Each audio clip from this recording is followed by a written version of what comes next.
Assalamualaikum warahmatullahi wabarakatuh.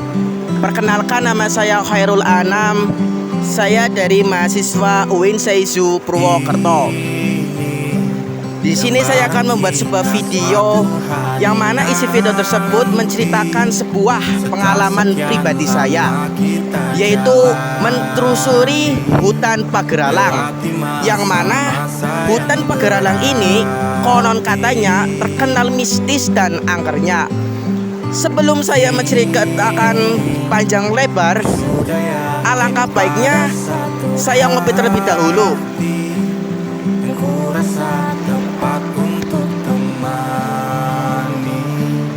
Sekarang hingga aku tua nanti, ingin punya rumah di tempat bermasa. Kau dipanggil ibu sementara aku ayah. Bertukar cerita Nikmat. di ruang keluarga, bercengkrama dan menimang buah hati kita. Sederhana. Jadi begini teman-teman, waktu itu saya dan teman saya tinggal di sebuah pondok, yang mana pondok tersebut terletak di perbatasan Kebumen dan perbatasan Cilacap, atau bisa disebut juga dengan Banyumas Timur. Jadi gini teman-teman, waktu itu saya dan teman saya setelah melakukan sholat subuh ngobrol bareng di depan masjid, yaitu dihadiri oleh 6 anak.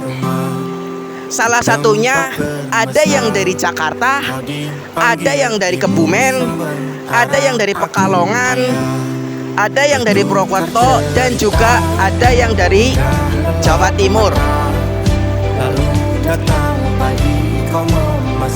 Kala itu saya dan teman saya ngobrol bareng, menceritakan bahwasanya setelah sholat subuh ini ngapain ya.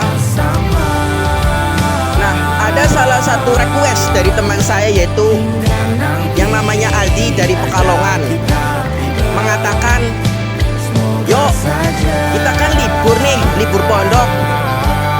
Kita main yuk ke alam, atau bisa disebut juga dengan tadabur alam." Dari 3 anak tersebut, yaitu Kebumen, Jakarta, dan Ngawi, setuju, ayo ke sana. Namun saya dan anak Purwokerto sedikit janggal, yaitu sudah merasakan bahwasanya ke hutan Pageralang ngapain, ke alam ngapain, ya kurang pekerjaan saja. Nah, karena waktu itu saya dan anak Purwokerto itu bingung.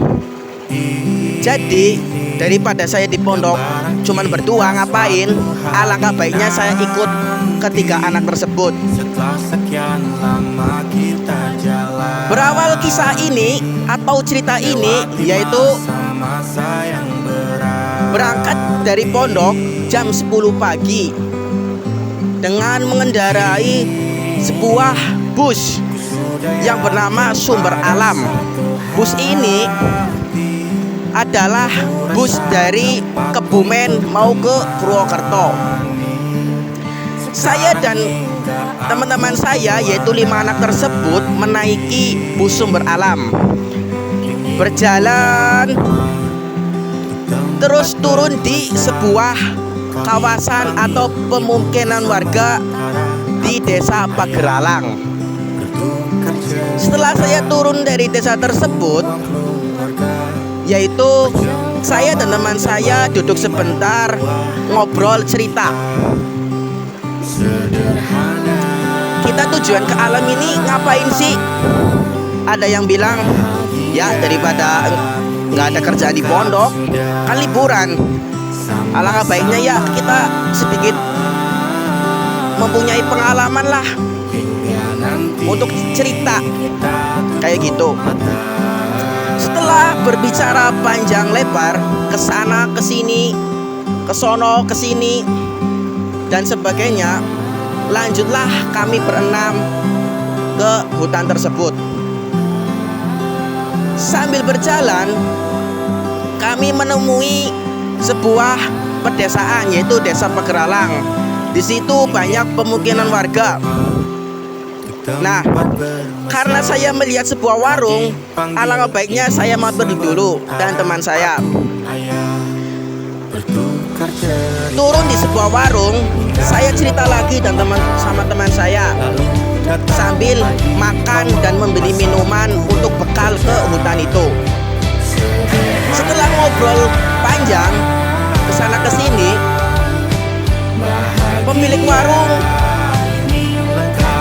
berkata, "Mas, kamu mau kemana?"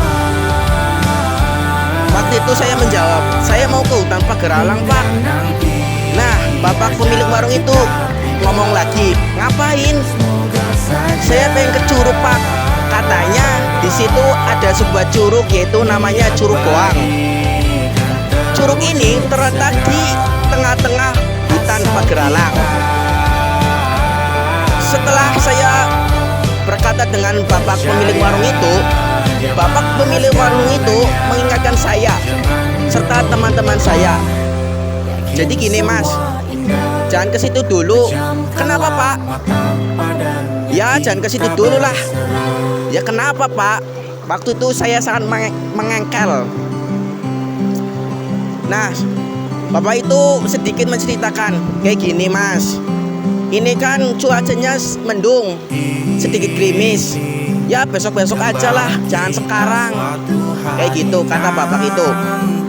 Nah, setelah saya mendengarkan bapak itu bicara, saya berkata, "Loh, kok nggak boleh, Pak?" Lah, bapak itu menjawab lagi, "Pokoknya nggak usah, nak, ngapain ke situ lah, besok aja." Nah, kala itu saya menjawab lagi, "Oh iya, Pak, terima kasih." Setelah saya keluar dari warung itu serta dengan teman saya, di situ saya diskusi lagi sama teman saya. "Loh, bapak itu kok nggak boleh saya ke situ ya? Nggak boleh kita ke situ ya? Kenapa ya?" Salah satu dari teman saya, yaitu Aldi dari Pekalongan, bicara, "Lah, itu namanya orang desa, Nam. Itu orangnya banyak tahayulnya, banyak mitosnya." "Oh, kayak gitu ya." Jadi karena waktu itu pikiran belum panjang, saya berangkat lagi lah sama teman saya, berjalan lagi ke hutan itu. Setelah di sebuah gerbang itu antara pohon karet kanan dan pohon karet kiri saling tersambung, yaitu membuat sebuah gerbang masuk ke hutan. Di situ saya ditemui lagi seorang bapak tua warga situ. Setelah pulang mencari kayu bakar, nah di situ saya diingatkan lagi sama bapak itu, "Mas, mau kemana?" "Saya mau ke hutan, Pak." "Loh, ke hutan kok sekarang? Ini kan udah cuaca mendung." "Lah kenapa, Pak?" Lah bapak itu bicara, "Ya besok-besok aja lah." Nah, waktu itu saya tidak mendengarkan lagi bapak itu, lah diabaikan. Setelah saya masuk ke hutan tersebut, saya dan teman saya berjalan lagi menemui sebuah batu yang tertata dan tanah yang masih asri atau masih alami. Karena teman-teman saya yaitu 4 anak di depan, saya di belakang sama anak Purwokerto. Di situ saya bicara lagi. Anak Purwokerto sedikit janggal kayak gini, "Mas Anam, kenapa kok dari tadi ada orang yang mengingatkan?" Aku sedikit grogi nih, Mas Anam, sedikit takut. "Ya aku juga iya, Mas," kayak gitu. Nah, Mas Purwokerto itu bicara lagi, "Mas, Katanya sih kalau hutan ini, hutan karet ini, konon katanya banyak hantu atau terkenal angker lah. Juga hantunya itu nggak baik. Hantunya itu sedikit nakal atau sedikit mengganggu lah, kata anak Purwokerto gitu. Nah saya bicara lagi sama anak Purwokerto, mas jangan gitu, nggak boleh, ini bukan tempat kita ngomong yang bener aja, kayak gitu. Oh iya mas, anak Purwokerto menjawab begitu. Setelah berjalan lagi, tibalah sebuah curug, yaitu Curug Goang. Di situ karena teman saya namanya Aldi, yaitu sedikit menuruti nafsunya, dia langsung jebur ke curug itu. Setelah dia main air di situ, tidak terasa Aldi itu menggigil serta kedinginan. Nah, karena dia kedinginan dan sedikit menggigil, anak Ngawi pun menghampiri. Mas, kenapa kamu? Dingin kok. Lah, waktu itu perasaan semua teman sedikit nggak enak. Setelah itu saya dan anak Purwokerto bikin kopi nih di pojok. Setelah itu juga tidak terasa Aldi kakinya itu ditarik sama, ya kalau aku sih mananya hantu situ. Pokoknya nggak tahu lah, ini ditarik ke dalam sebuah lubang, yaitu lubang curug itu. Setelah dia berteriak, teman-teman langsung menghampiri beliau, langsung menolong, ditarik juga. Setelah selamat, Aldi tersebut sedikit pucat, ya kayak orang meriang gitu. Intinya karena takut kelewat.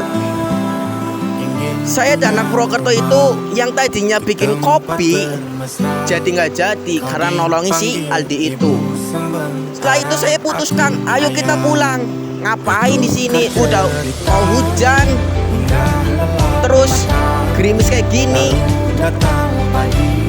Diputuskanlah pulang.